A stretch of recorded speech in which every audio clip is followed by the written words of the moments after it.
Hey man, it's Lindz from LZ7. I'm currently in Gravesend, and what a beautiful town this is. I'm so happy to be here. Can't wait for tomorrow night as well. So I'm going to give you a little bit of a chit chat. We're going to hang out for a little bit and see what's up.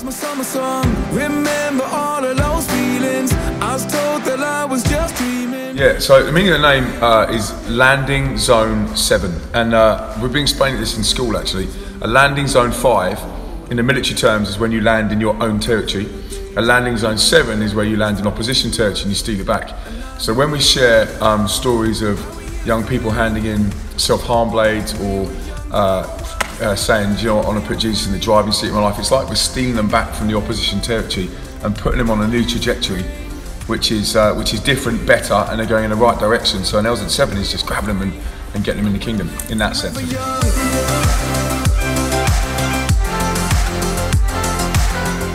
I mean, we do it every single way that you can think of that songwriting happens, we do it. So when we wrote Home, we rented a barn for 2 weeks, turned it into a studio and just sat there and wrote 15, 20 songs in one go. For Up, we've kind of written 6 singles, released them over a certain amount of time, then we wrote another 5 songs. So wrote them in Birmingham and London and LA and back here, and then put those 6 singles together with 5 new ones to create the album Up, These Are Better Days. Up is one of the songs on the album. And the next process, we're just starting a brand new album now, and we've got a stack load of songs ready for you to go. So it's just all of the above really, and what I'll do is I'll pick a topic, maybe get a Bible verse, maybe get maybe a statement that someone said, and say, right, I really want to write about this, and I really want to say something about, I don't know, adoption. So the latest one on our album is called Giant Killer, and it's all about adoption. And my little boy was told when he first joined the family that he would be Jack the Giant Killer, and that's where the theme came from, around David and Goliath. Little guy beats the big guy, and he's confident that God's with him, and in that is he can kill the giants. And when we talk to young people, we're talking about arming themselves ready for the giants that come around the corner. So once you've taken one out, another one's going to come around the corner, so get yourself armed up and ready for it. And that's armed up with the armour of God. You know, getting the Holy Spirit involved, getting the Bible involved, being sure of your faith, and being able to go out there and say, actually, no weapon formed against me can prosper. So, yeah, that's how we kind of write stuff. I remember how we used to be. We were young. So I moved up from London to Manchester to join a ministry called The Message, and they had a band called the Worldwide Message Tribe at the time, and they were really focused on inner city Manchester. So I moved into Wythenshawe, which is a tough inner city area, and it was the lowest on the social deprivation scale.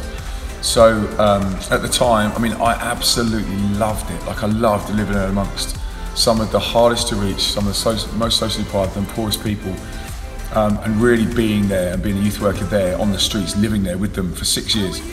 And I did that, and I was in the Worldwide Message Tribe. So I've got this hunger for young people, the lost, the last, and the least, and sometimes the poorest of the poor. And we'd go into prisons as well.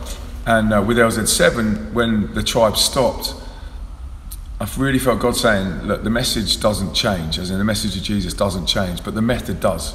So come up with something new. And so I came up with this idea of DJ-led, like MCing, big wall of sound. I went and watched The Prodigy at Manchester Evening News Arena, and I saw a live band and a full track act at the same time. And I was like, that just hit me like a boom. So that bass face, that phrase that everyone pulls, I was like, I want to do music that creates that, but it creates an atmosphere where young people can, through the platform music, can really connect with in a relationship and a faith. So it was, you can imagine it, it was the street worker of the Worldwide Message Tribe and what they were doing. It was the sound of The Prodigy, and Linkin Park and Jay-Z had just released their album, and then it was connecting with all these young people and taking what we'd learned and being a lamp on a stand in other cities. So now you'll find LZ7 travelling all over the place and doing these schools tours and festivals and events everywhere, as well as being on tour with people like Jason Derulo and opening for him and creating that platform to be able to speak live.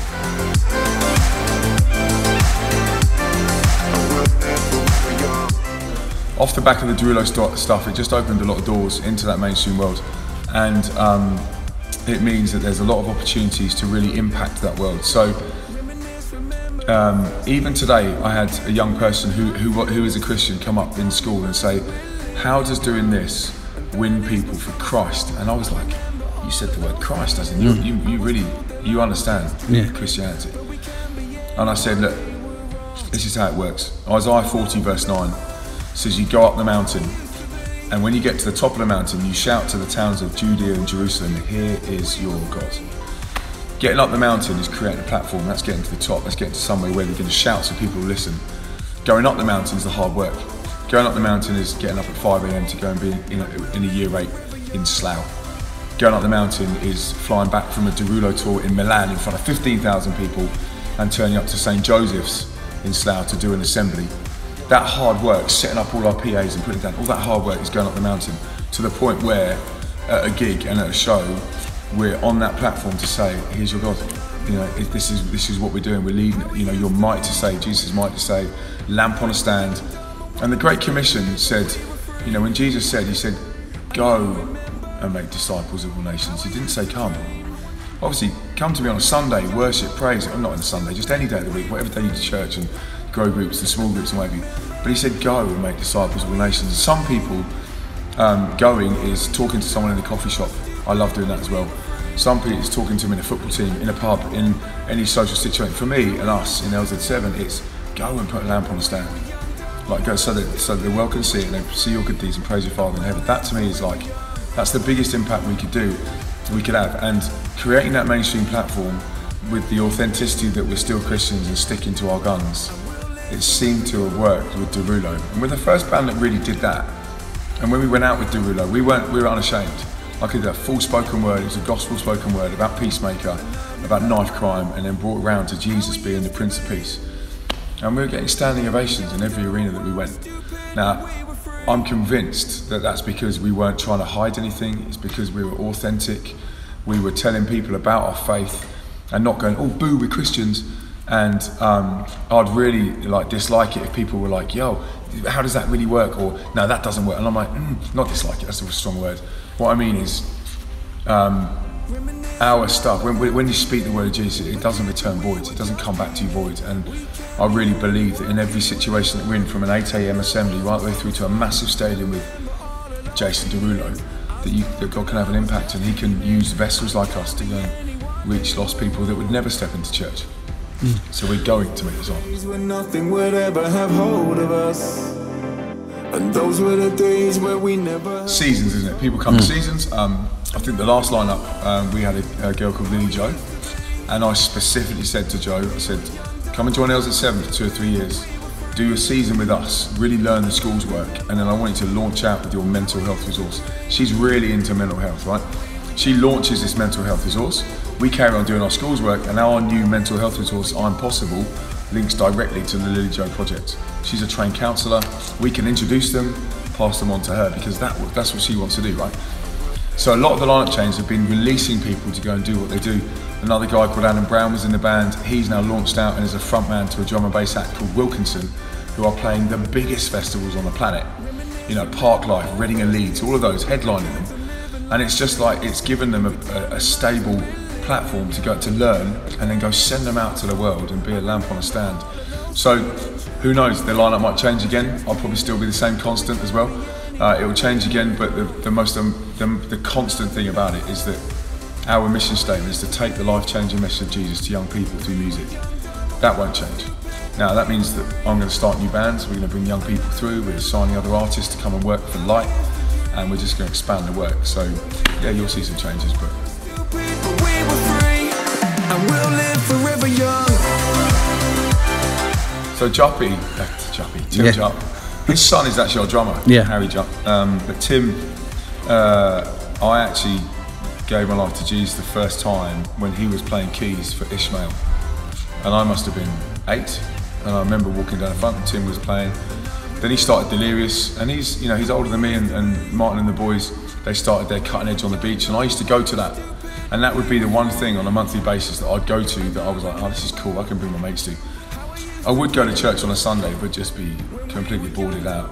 But I'd go to this Cutting Edge on the Beach, and then we went to another thing called Interface. And so we've just grown up in a similar church network. I was in the Tribe, he was in Delirious, and we kind of toured together, did a lot of events together. And then he said, I'm going to set up Big Church Day Out. And I saw the way that they were doing the stages, and I just thought, LZ7's going to set up his own NGO, like a a charity, Light, and its own label. And our tours are called Illuminate, and it's all about young people.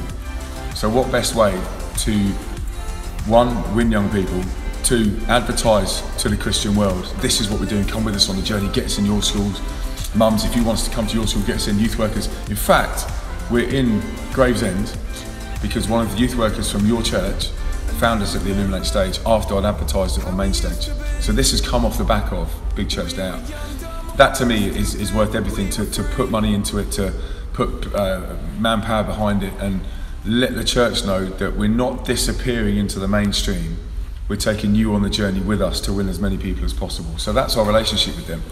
And beyond that, we're just good mates, we're family. You're right, you know, we've grown up together in the faith, and Harry's now drumming for us. So it's good to have a partnership and a relationship with those guys. And where they're going with Big Church Youth, Illuminate is now becoming the youth stage of Big Church Youth, and we're going to do after show parties and dry paint parties and silent discos and water parties and all kinds of stuff, DJ sets during not just during the day, during the night in the Big Church Youth tent will become the Illuminate. Non-Christian kids Christian kids that have responded at shows like this, we're going to siphon them to Big Church Youth and say, right, as part of your discipleship, we're going to go to a festival. So Bruno and the guys here might bring 50 kids who respond tomorrow night to Big Church Youth, and that's our relationship. We kind of... How I used to dream when we were young, dumb, and wild and stupid. So every kid gets given a thing called a AAA pass, and it's on a lanyard. It looks very cool. The AAA pass, access all areas, is our discipleship resource. So for 3 days after the show, I tell them to go to AAApass.com tomorrow night, take your pass. All the stewards would have them hanging off their arms. For 3 days, they go through this 3-day pass. Access tells you about what Jesus did on the cross. You now have access. All, it's for everybody. Areas, go and take it to the world. Now, what you know. And then it throws them to a 6-week session. A little bit like a Youth Alpha, but a bit more kind of music-led. And it's a 6-week session that Bruno, as a youth worker, will run either in church or in Starbucks or Costa. And we ask the kids at the end of the AAA pass for the 3 days to pray the prayer again on their own. They prayed it with me, but pray it on their own. And if you really want to start this relationship with Jesus, turn up to this session, this first one that's going to happen in your local town. We then, LZ in Peterborough, for example, I FaceTimed in for the first one. The second one I FaceTimed in again, and then we went back 6 months later and did a follow-up gig for all the kids that have responded so that we could be a part of their journey. And this is how I feel about it, is I've just adopted a little girl. And her foster carer said this, she said, my job is to build a relationship with this little girl so that she has the ability to build an attachment with you guys when you turn up as mum and dad. So this little girl falls in love with me, I fall in love with her, we build this attachment, and then when I hand her to her, she's got the ability to form that attachment, right? LZ7's like that foster carer. We build the attachment with the kids, we build the relationships, we invite them all to the show. I'll know like 20 or 30 names tomorrow night where I've just got to know these kids, and we build that attachment so that when we go to the church, they can hand over and build the attachment with Jesus, build the attachment with local people, local church, kingdoms built. And then they look back and they go, oh. So my little girl looks at her foster care and she looks at mummy and then she goes, oh yeah, no, I do know you, but I'm interested in mummy. That's exactly what I want the kids to do, is to look at us and go, no, I do know you and I'm following you, but I'm interested in Jesus. I'm interested in local church, I'm interested in youth group. And that's the relationship that I feel like we're on with those guys and girls. And the AAA Pass is all part of that discipleship and for them to be in a real relationship with Jesus. So it's not hit and run. We front the AAA Pass, it's me on the videos, Kate and Danny talking, letting them know what's going on. And then it's the youth leaders on the angle scale gradually taking over and taking them on that journey.